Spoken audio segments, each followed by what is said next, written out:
प्रिय छात्रों, आप सभी का समर्थ वीडियो चैनल दमोह में स्वागत है। मैं मुकेश कुमार विश्वकर्मा, उच्च माध्यमिक शिक्षक, सांदीपनि विद्यालय दमोह। आज का जो टॉपिक है अपना वो है जैव विकास। कक्षा 12वीं में जैव विकास जो चैप्टर है उसमें विकास की रूपरेखा के संबंध में आज आप जानेंगे। सर्वप्रथम विकास क्या है। विकास वह प्रक्रिया है जो बहुत ही धीमी गति से लंबे समय तक चलती है और जीवों में विकास के बाद एक नई जाति का जन्म होता है। अर्थात हम कह सकते हैं कि विकास जो है एक ऐसी प्रक्रिया है जो बहुत ही धीमी गति से और बहुत लंबे समय तक चलती है, जिसके कारण जीवों में निरंतर कुछ ना कुछ परिवर्तन होते हैं और हजारों लाखों करोड़ों वर्षों बाद एक नई जाति को जन्म देते हैं। इस प्रकार से इस पूरे जैव मंडल में जो जातियां बनी हैं वो जैव विकास के कारण ही उत्पन्न हुई हैं या बनी हैं। तो विकासवाद का प्रथम जो सिद्धांत है वो लेमार्क ने प्रस्तुत किया था। Gene Baptiste D Lamarck scientist हैं। इनका जो सिद्धांत था वो है उपार्जित लक्षणों की वंशागति की। तो लेमार्कवाद क्या है? जीन बैप्टिस्टे डी लेमार्क 1744 से 1829 तक एक फ्रांसीसी दार्शनिक रहे, जो आकशेरू की विज्ञान के बारे में भी इन्होंने अपने बहुत सारे सिद्धांत प्रस्तुत किए और 1809 में उपार्जित लक्षणों की वंशागति की शीर्षक से इन्होंने एक बुक निकाली, फिलोसोफिक जूलॉजिक, जिसमें इसका विस्तृत वर्णन किया। फिलोसोफिक जूलॉजिक इनकी बुक का नाम था और इनका जो टाइटल था सिद्धांत का वो है उपार्जित लक्षणों की वंशागति की, एक्वायर्ड कैरेक्टर ऑफ इनहेरिटेंस। ठीक है ना? तो मूल सिद्धांत इनका यही था कि जो जीव होते हैं उनके रहन सहन पर वातावरण का सीधा प्रभाव पड़ता है। वातावरण का प्रभाव पड़ता है जिससे इनकी नई जरूरतें बनती हैं। नई जरूरतें बनेंगी तो शरीर में बहुत सारे अंगों का उपयोग होगा, कुछ का अनुपयोग होगा। ठीक है ना? जो उपयोगी अंग हैं वो धीरे धीरे विकसित होते चले जाएंगे और जो अनुपयोगी अंग हैं वो धीरे धीरे डिसअपीयर हो जाते हैं या अवशेषी रूप में जीव के अंदर बने रहते हैं। तो ये मूल सिद्धांत था। अब इनके जो मुख्य बिंदु थे वो 5 थे। पहला था आंतरिक जैविक शक्ति। इनका मानना था इंटरनल विटल फोर्स, आंतरिक जैविक शक्ति। इनका मानना था कि जो जीव हैं उनमें एक आंतरिक शक्ति होती है जो शरीर के विविध भागों में विकसित होने के लिए प्रेरित करती है। ठीक है ना? सभी के अंदर एक पावर होती है, उसको इन्होंने इंटरनल विटल फोर्स कहा। दूसरा इनका था वातावरण का सीधा प्रभाव। जितने जीव हैं उन पर डायरेक्ट इफेक्ट पड़ता है एनवायरनमेंट का या सीधा प्रभाव पड़ता है, जिससे उनके रहन सहन पर भी प्रभाव पड़ता है और अपनी संरचनात्मक तथा क्रियात्मक बदलाव होते हैं। संरचनात्मक अंगों में होंगे और उनके कार्यों में जो बदलाव होते हैं वो कार्यात्मक कहलाते हैं। ठीक है ना? तो इन दोनों में चेंज होते हैं। जब ये बदलाव चेंज हुए तो नई आवश्यकताएं बनेंगी। जब वातावरण बदल गया है तो बहुत सारी आवश्यकताएं नई हो जाती हैं, कुछ आवश्यकताओं की जरूरत नहीं होती है। ठीक है ना? इस प्रकार से नई आवश्यकताएं जब बनती हैं तो कुछ अंगों का विकास होता है और कुछ अंगों का उपयोग कम हो जाता है या घट जाता है। इसके बाद अंगों का उपयोग और अनुपयोग। जिन अंगों का उपयोग बढ़ जाता है वो धीरे धीरे विकसित होने लगते हैं और जिन अंगों का उपयोग कम हो जाता वो धीरे धीरे कमजोर होकर विलुप्त हो जाते हैं या अवशेष रूप में शरीर में बने रहते हैं। 5 पॉइंट था इनका उपार्जित लक्षणों की वंशागति की। जिन अंगों का उपयोग ज्यादा हुआ है वो अंग धीरे धीरे उनकी जनरेशन में, संतानों में जाने लगते हैं और पीढ़ी दर पीढ़ी विकसित होकर एक नई जाति को जन्म देते हैं। ये लेमार्क के मुख्य सिद्धांत थे, जिसमें इन्होंने 5 पॉइंट में पूरा दिया। ठीक है ना। आंतरिक जीवनी शक्ति, पर्यावरण का प्रभाव, आवश्यकता से व्यवहार और उपयोग और अनुपयोग अंगों का।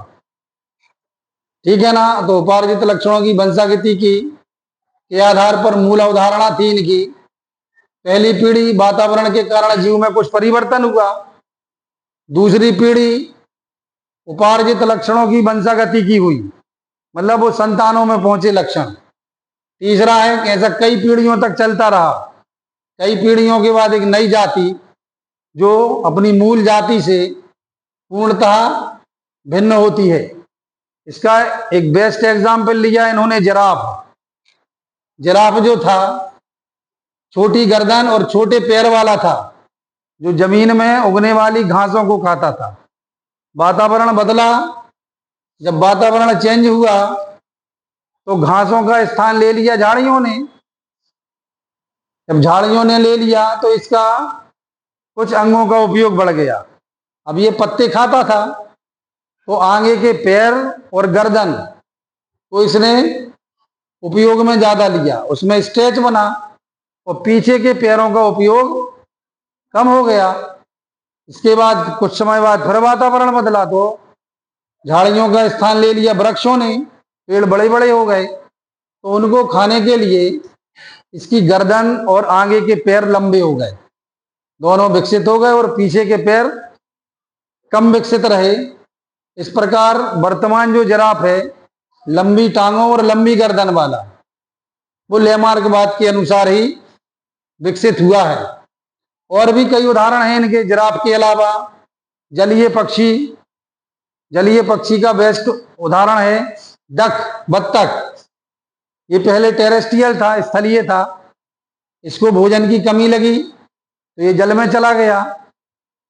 जब जल में गया तो इसके जो पैर थे उसमें वेब, उंगलियों के बीच में जो वेब होती है वो विकसित हो गई ऐसी, और वेब विकसित होके अब वो कीचड़ में पैर रखता है तो धंसता नहीं है।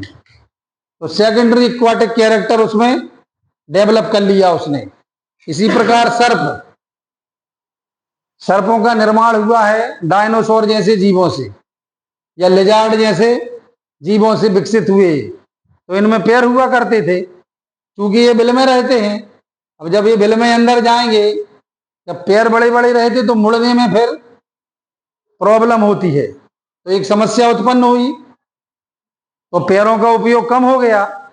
तो धीरे धीरे इनके पैर डिसअपियर हो गए, गायब हो गए, विलुप्त हो गए। ठीक है ना।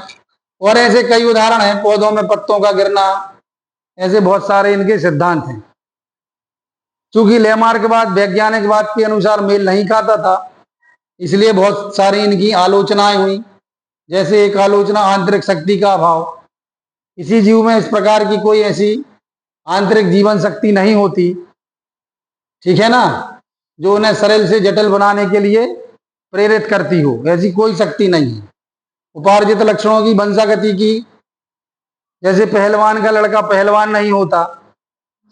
भाई हमने तो उपार्जित कर लिया लक्षण, लेकिन वो वंशागत नहीं होता। ठीक है ना। पहलवान का लड़का पहलवान कहाँ होता। मतलब उपार्जित लक्षणों की वंशागति की का जो सिद्धांत है वो पूर्णतः सही नहीं है। इसके बाद सबसे बड़े जो विरोधी थे इनके, वो थे अगस्ट बीजमैन। 1889 में इन्होंने एक एक्सपेरिमेंट किया।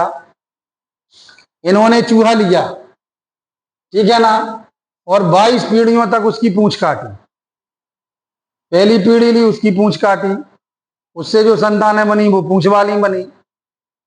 फिर उसकी संतानें जो बनी उसकी पूंछ काटी।